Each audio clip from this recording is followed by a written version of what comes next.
Assalamualaikum warahmatullahi wabarakatuh. Kami dari kelompok B2, Praktikum Farmakokinetik, akan mempresentasikan hasil mini proposal kami yang berjudul Pengaruh Pemberian Lidah Buaya atau aloe vera terhadap profil farmakokinetika metformin pada tikus galur sterek dahulu. Berikut anggota kelompok kami, yaitu yang pertama ada Anissa Alfanura, Azizah Nur Hasna, Endah Wahyu Murdiani, Ena Sukmani Yono, dan Farid Yahya Hidayat. Pertama, yaitu ada latar belakang atau keterbaruan.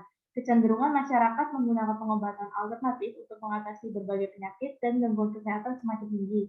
Salah satunya yaitu menggunakan obat herbal bersamaan dengan obat kimia untuk mendapatkan hasil yang lebih baik dan minim efek samping. Salah satu pengobatan alternatif yang paling banyak digunakan yaitu adalah kombinasi metformin dengan lidah buaya. Beberapa penelitian telah membuktikan kemanjuran dari kombinasi kedua obat tersebut, yakni dapat lebih baik menurunkan kadar glukosa darah pada penderita DM tipe 2, serta dapat mengurangi risiko efek samping dari metformin seperti hiperlipidemia terkait diabetes, meningkatkan integritas pankreas dan ginjal, dan meningkatkan kadar kolesterol HDL sehingga mencegah pasien dari risiko penyakit kardiovaskular dan gagal ginjal. Selama ini, penelitian profil farmakokinetik mengenai interaksi kedua obat ini belum dilakukan.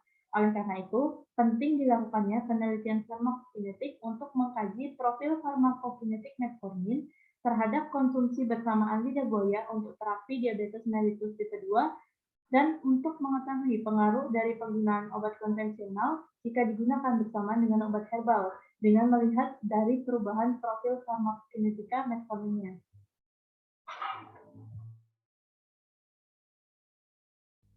Metode penelitian. Yang pertama ada subjek uji. Jumlah subjek uji sebanyak 10 ekor dengan dibagi menjadi 5 ekor tiap perlakuan. Untuk kriteria inklusi, yaitu berjenis kelamin jantan, umur 2 hingga 3 bulan, berat 200 hingga 300 gram, dan galur sparek dauli. Untuk kriteria eksklusi, tikus yang mati dalam jangka waktu penelitian, tikus yang memiliki kelainan anatomi, serta tikus yang mengalami penurunan berat badan, yaitu kurang dari 200 gram.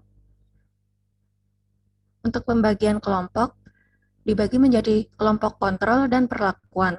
Untuk kelompok kontrol, diberi metformin 2 mg per kilogram berat badan per oral. Untuk kelompok perlakuan, diberi metformin 2 mg per kilogram berat badan per oral, ditambah dengan gel lidah buaya 300 mg per kilogram berat badan per oral. Kemudian skemanya, yang pertama yaitu persiapan awal, yang dimana disiapkan 10 ekor tikus galur sprague dowley. Kemudian diaklimatisasi tikus selama 7 hari dengan suhu 22 sampai 25 derajat Celcius. Kemudian dengan siklus gelap terang, kemudian diberikan makanan dan minuman. Untuk kelompok kontrolnya yaitu berjumlah 5 tikus dengan diberikan metformin 2 mg per kilogram berat badan per oral. Kemudian untuk kelompok perlakuan berjumlah 5 tikus yang diberi dengan metformin 2 mg per kilogram berat badan per oral ditambah dengan gel lidah buaya 300 mg per kilogram berat badan per oral. Kemudian diambil darahnya masing-masing mencit sebanyak 0,5 mili pada jam ke 0, kemudian 0,5, 1, 1,5, 2, 2,5, 3, 4, 6, 8, 10, dan 12. Setelah itu diukur profil farmakokinetika pada masing-masing tikus, kemudian dianalisis hasil menggunakan independent sample t-test. Untuk rangka konsepnya yaitu variabel bebas diberi pemberian lidah buaya atau aloe vera. Untuk variabel terikatnya yaitu kadar metformin dalam plasma. Untuk variabel tergantungnya yaitu jenis kelamin, berat badan, dan usia. Ethnical clearance dalam menggunakan hewan percobaan pada penelitian harus mendapatkan kelayakan etika hewan uji dengan mempertimbangkan penderitaan yang akan dialami oleh hewan uji.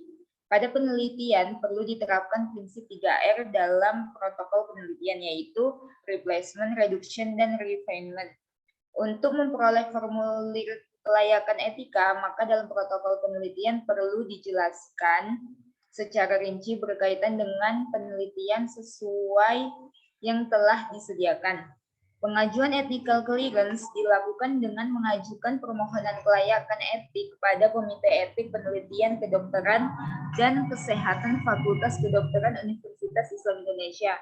Pengajuan ini dilakukan untuk mendapatkan pernyataan bahwa selama penelitian yang dilakukan, subjek uji mendapatkan perlakuan seperti yang disebutkan di atas.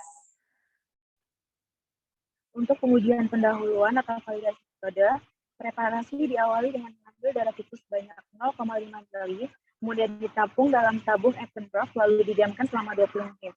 Lalu disentrifugasi selama 30 menit dengan kecepatan 6.000 rpm atau rotasi per menit.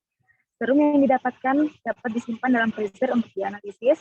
Sampel dibuat dengan mencampurkan 250 mikroliter serum dengan kloroform ke dalam labu takar 5 ml. Larutan yang dihasilkan kemudian diekstraksi 1 menit. Bagian bening dari hasil ekstraksi yang merupakan fase kloroform diambil 3 ml. Kemudian tambahkan dengan kloroform sampai 5 ml. Dan sampel siap untuk pembacaan absorbensi. Next.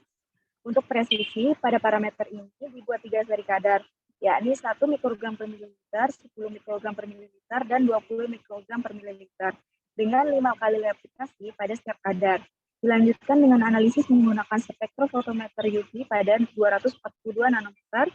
Kadar yang dapat diambil kemudian dihitung dengan nilai relatif standar deviation atau RSD, dengan syarat keberterimaan RSD itu kurang dari atau sama dengan 15% menurut FDA tahun 2001. Untuk akurasi, pada parameter ini dibuat 3 seri kadar, yakni 1 mikrogram per mililiter, 10 mikrogram per mililiter, dan 20 mikrogram per mililiter. Larutan stok metformin 0,1 miligram per mililiter diambil sesuai dengan seri konsentrasi yang diinginkan. Lalu ditambahkan serum 250 mikroliter dan kloroform pada tabu 5 ml. Ekstraksi selama 1 menit sampai menghasilkan 2 lapisan, lalu didiamkan. Pada bagian bawah terdapat larutan bening yang merupakan fase kloroform, diambil 3 ml dan ditambahkan kloroform lagi sampai 5 ml.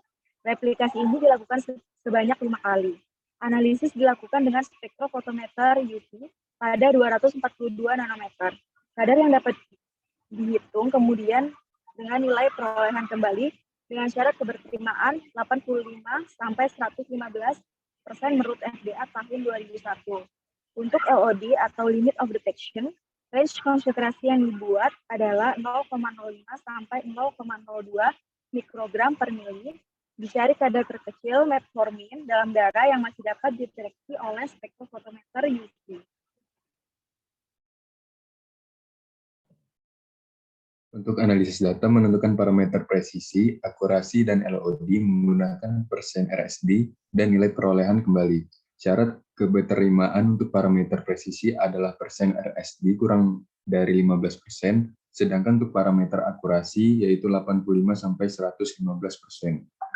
Kadar metformin dalam darah yang dapat kemudian dibandingkan hasil yang terukur pada kelompok kontrol dan kadar kombinasi metformin bersama lidah buaya pada kelompok perlakuan. Penetapan parameter farmakokinetik menggunakan model satu kompartemen ekstravaskuler dengan beberapa parameter yaitu pada fase absorpsi adalah Ka, Tmax, Tpmax, serta AUC. Pada fase distribusi yang digunakan parameter PD dan untuk fase eliminasi parameter yang digunakan yaitu K, T,5 dan CLT. Perhitungan parameter farmakokinetik yang dihasilkan dari masing-masing kelompok akan diuji menggunakan independent sample test dengan nilai kepercayaan 95%. Demikianlah presentasi dari kelompok kami. Lebih dan kurangnya kami mohon maaf. Wassalamualaikum warahmatullahi wabarakatuh.